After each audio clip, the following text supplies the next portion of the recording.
Atheist है, मेहनत कश है, किसान, गरीब, मजलूम और दलित है। मगर अगर जो तकारीर आज हमने यहां पर सुनी और बाहर जो सुनते हैं, अगर भारत को देवी कहने और उसके आगे सजदा करने, तो दरअसल कौम परस्ती को, वतन से मोहब्बत को मजहब में तब्दील कर रहे, और फिर यहां पर बोल रहे कि अगर भारत में रहना है तो वंदे मातरम गाना पड़ेगा। भाई ये तो संविधान के खिलाफ है, सुप्रीम कोर्ट के जजमेंट के खिलाफ है। अगर वंदे मातरम मैडम कौमियत का म्यार है, तो फिर सवाल यह है कि हसरत मोहानी की कौमियत क्या थी जिसने इनकलाब जिंदाबाद का नारा दिया?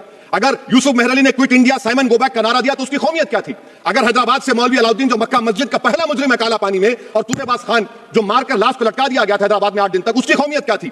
अगर इनायतुल्लाह काफी जो जिहाद का फतवा अंग्रेजों के खिलाफ दिया मुरादाबाद में, जब उनको 2 दिन में फांसी की सजा दी गई, और जब फांसी की सजा की ओर जा रहे हैं तो इनायतुल्लाह मौलाना काफी की जबान पर क्या था? वो रसूलुल्लाह हमारे प्रॉफिट की नात पढ़ रहे थे। क्या पढ़ रहे थे? कोई गुल बाकी रहेगा ना चमन रह जाएगा, पर रसूलुल्लाह का दीन हसन रह जाएगा। तो उनकी कौमियत क्या थी? माल्टा की जेल में महमूद उल हसन, हुसैन अहमद मदनी 6 महीने माल्टा की जेल की ग्राउंड में पड़े रहे, उनकी कौमियत क्या थी? अल्लामा फजल खैराबादी का उसल काला पानी का पुकार करने से पूछ रहा है, जो वहीं पर मर गए खबर वहां पर, बताओ मेरी कौमियत क्या थी? मैडम मैं एक मुसलमान हूं, मैं इस्लाम को मानने वाला बावकार इंसान हूं, और मेरे मजहब की बुनियादी तालीम तौहीद है, ला इलाहा इल्लल्लाह, नहीं है कोई खुदा सिवा अल्लाह के। और कुरान में अल्लाह क्या बोल रहा है? इय्याका नअबुदु इय्याका नस्तईन, तुम मेरी इबादत करो, मुझे मानो। मुझे कहां से मिल रहा? आर्टिकल 25 से मिल रहा है। मुझे कहां से मिल रहा है? Liberty of thought, expression, belief, faith and worship से मिल रहा है। तो इसको जोड़ना ये बहुत ही खतरनाक होगा। और हमारे प्रॉफेट मोहम्मद सल्लल्लाहु अलैहि वसल्लम जब मदीने को गए तो उन्होंने उस वतन के लिए दुआ की, कहा कि अल्लाह मदीने की मोहब्बत हमारे दिलों में और इजाफा कर दे, मक्के से ज्यादा कर दे। तो ये इस्लाम, मुसलमान होना, हमारे ईमान में मुल्क की मोहब्बत बीच में नहीं आती, और मुल्क से मोहब्बत है और रहेगी हमेशा, क्योंकि ये अजीम कुर्बानियां यहां पर शामिल है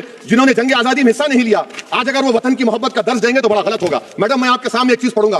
मैडम भारत एक चमन है जहां पर हर फूल को खिलना चाहिए, और अगर कोई इस फूल के अगर पूरे फूल खिलेंगे तो उसकी खुशबू से ये वतन मुअत्तर होगा। मगर अगर इस चमन का माली ये कहेगा कि एक ही फूल खिलेगा, तो मैं जिम्मेदारी के साथ कह रहा हूं, अगर एक ही फूल खिलेगा तो वो सहरा बन जाएगा, और माली माली नहीं रहेगा, वो जल्लाद कहलाएगा। तो इसलिए मैडम हम उम्मीद करते हैं कि हुकूमत इस पर जोर जबर ना करे।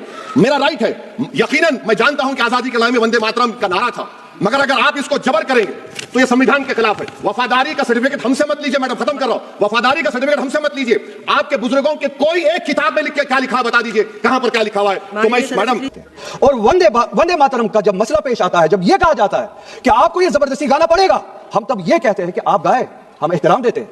नेशनल सॉन्ग है, हम उसका भी एहतराम करते हैं, उसमें दो राय नहीं है। आप गाए, हम एहतराम के लिए खड़े हो जाएंगे। मगर आप ये चाहेंगे कि हम भी गाए, मुमकिन ही नहीं है, हो ही नहीं सकता है। आप चाहेंगे, अब सब्र करो।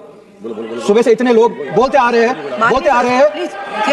तो जवाब सुनने का भी मादा रखा करो। आप गाइए, आप बोलिए नेशनल सॉन्ग है, कोई दो राय उसमें नहीं है, मगर हम पे थोपिए मत। कॉन्स्टिट्यूशन इस चीज की हमें आजादी देता है, और आप खुद कहते हैं कि वंदे मातरम गाने की इजाद ही आजादी के लिए हुआ, बेशक हो। आजादी किस चीज के लिए? आजादी इस चीज के लिए, हिंदू के हिंदू होने की आजादी, और इसी तरह से मुसलमान के मुसलमान होने की आजादी, सिख के सिख होने की आजादी। और वो आजादी आप मुझसे छीन नहीं सकते हैं, किसी भी नाम पे नहीं छीन सकते, किसी भी दबाव में नहीं छीन सकते, किसी भी सिख से उसके मजहब की आजादी नहीं छीन सकते, किसी भी हिंदू से उसकी मजहब की आजादी नहीं छीन सकते, और किसी भी मुसलमान से उसके मुसलमान होने की आजादी नहीं छीन सकते। कोई भी दबाव मुझे मजबूर नहीं कर सकता है। आप गाइए और हमें वो आजादी दे दीजिए। ये मजहबी आजादी मुझे आपसे दूर नहीं करता। वही मजहब जो मुझे ये कहता है कि लकुम दीनकुम वलिय दीन, आपके लिए आपका दीन, मेरे लिए मेरा दीन, जिसको कॉन्स्टिट्यूशन ने आजादी दी, ये कह के कि फंडामेंटल राइट है रिलीजियस फ्रीडम। हमारा कॉन्स्टिट्यूशन हमारे कुरान की उसी आयत की तर्जुमानी करता है। 2 मिनट दे दीजिए मैडम, तर्जुमानी करता है कि आप अपने दीन पे चलिए, हमें अपने दीन पे अमल करने की आजादी दे दीजिए। आप ही की तरफ बात जबरदस्ती की है, बात किसी और चीज की नहीं है। और ये डिबेट, मुझे पता है ज्यादा वक्त नहीं मिलेगा, बस 1 मिनट में मैं पूरा कर रहा हूं। और ये डिबेट सिर्फ और सिर्फ इसलिए हो रहा है कि जब हिंदुस्तान का हिंदू हो, मुसलमान हो, सिख हो, इनसे पीने के लिए साफ पानी मांगे, सांस लेने के लिए साफ हवा मांगे, रोजगार मांगे, जब इनसे महंगाई के खिलाफ, महंगाई के बारे में जवाब मांगे, जब इनसे रोजगार मांगे, तब ये सिर्फ ये बोल सके कि रोजगार के बारे में बात मत करो। वो देखो मुसलमान, हमने उसको मजबूर किया वंदे मातरम गाने के लिए। वो देखो मुसलमान, हमने उसकी मजहबी आजादी को खत्म किया। इस आड़ में, मुसलमान को दबाने की आड़ में आप अपनी नालायकी छुपाना चाहते हो, और इस मुल्क में राज करना चाहते हो, उसकी कुर्बानी बनाना चाहते हो मुसलमान को। और मुसलमान इस बेगैरती का कुर्बान कभी होगा नहीं। हमने इस मुल्क की आजादी के लिए भी खून दिया है, और इस मुल्क में आजादी को बचाने के लिए भी अगर खून देना पड़े हम देंगे। हमने उनके साथ भी लड़ा है, आप जैसों के साथ अगर 1000 साल तक भी लड़ना पड़े हम लड़ेंगे, उसी गैरत से लड़ेंगे, उसी जज्बे। अस्सलाम वालेकुम साथियों, आज हम एक ऐसी बड़ी बात पर चर्चा कर रहे हैं जो सीधे हमारे संविधान, हमारे धार्मिक विश्वासों और राजनीति की प्राथमिकताओं से जुड़ी हुई है। हम बात कर रहे हैं वंदे मातरम को लेकर खड़े हुए विवाद की। दोस्तों, हाल ही में AIM चीफ असदुद्दीन ओवैसी साहब और नेशनल कॉन्फ्रेंस के नेता सैयद रहुल्लाह मेहंदी साहब ने संसद में इस मुद्दे पर अपनी राय रखी है, जिसने पूरे देश का ध्यान अपनी तरफ खींच लिया है। ओवैसी साहब ने कहा है कि मुसलमानों के धर्म के नियमों के खिलाफ है। वहीं रहुल्लाह साहब ने इसे राजनीति का एक हथियार बताया, जिसका इस्तेमाल ज़रूरी बातों से लोगों का ध्यान हटाने के लिए हो रहा है। साथियों, आज हम इन दोनों नेताओं की पूरी बात को समझेंगे और देखेंगे कि इस मुद्दे के पीछे की सच्चाई और सियासी चाल क्या है। ओवैसी साहब की बात दो मुख्य बातों पर टिकी थी, धर्म और संविधान। ओवैसी साहब ने साफ कहा है कि वंदे मातरम गाना मुसलमानों के धर्म की मान्यताओं के खिलाफ है, क्योंकि इस्लाम सिर्फ एक ही अल्लाह को मानता है। इस्लाम धर्म में किसी भी इंसान या ज़मीन को पूजा के बराबर नहीं माना जा सकता। जब आप देश को माँ मानकर उसकी पूजा करते हैं तो ये इस्लामी मान्यताओं से सीधे टकराता है। ओवैसी साहब ने कहा कि भारत का संविधान मुसलमानों को ये अधिकार देता है कि वो वंदे मातरम ना गाएं। ये उनकी इच्छा है, वो गाएं या ना गाएं। उन्होंने अनुच्छेद 25 यानी अपने मन से कोई भी धर्म मानने की आज़ादी का हवाला दिया, जिसके तहत किसी भी नागरिक को उसके धार्मिक विश्वास के खिलाफ कोई काम करने के लिए मजबूर नहीं किया जा सकता। कोर्ट ने भी यह कहा कि इसे गाना ज़रूरी नहीं है। दोस्तों, ओवैसी साहब का सीधा संदेश ये था कि वंदे मातरम ना गाने का मतलब ये नहीं है कि मुसलमान अपने देश से प्यार नहीं करते।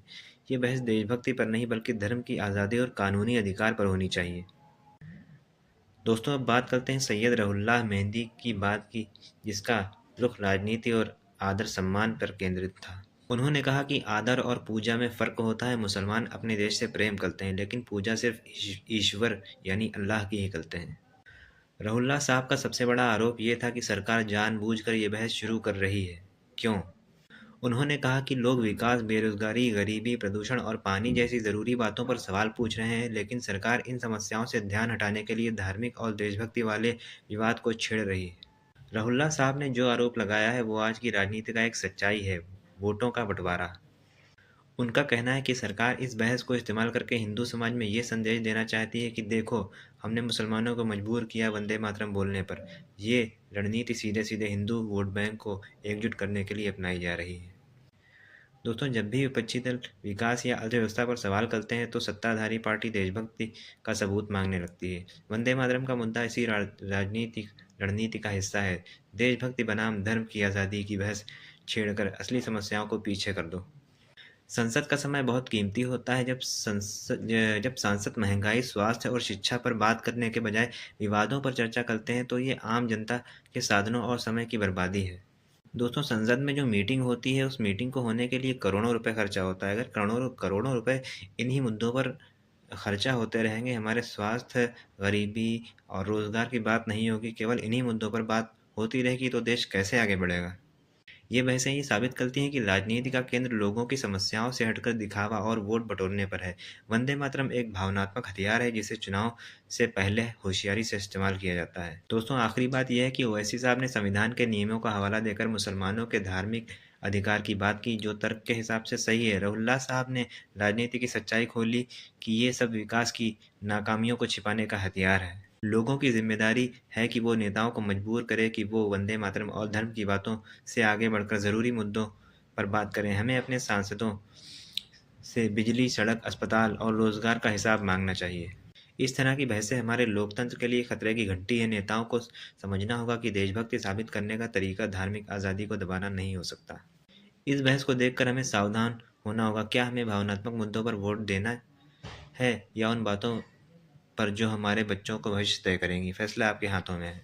दोस्तों, इस पूरे विवाद पर आपकी क्या राय है? क्या वंदे मातरम पर बहस जानबूझकर असली मुद्दों से ध्यान हटाने के लिए छेड़ी गई है? कमेंट में ज़रूर बताएं। वीडियो को पसंद करें और शेयर करें। शुक्रिया।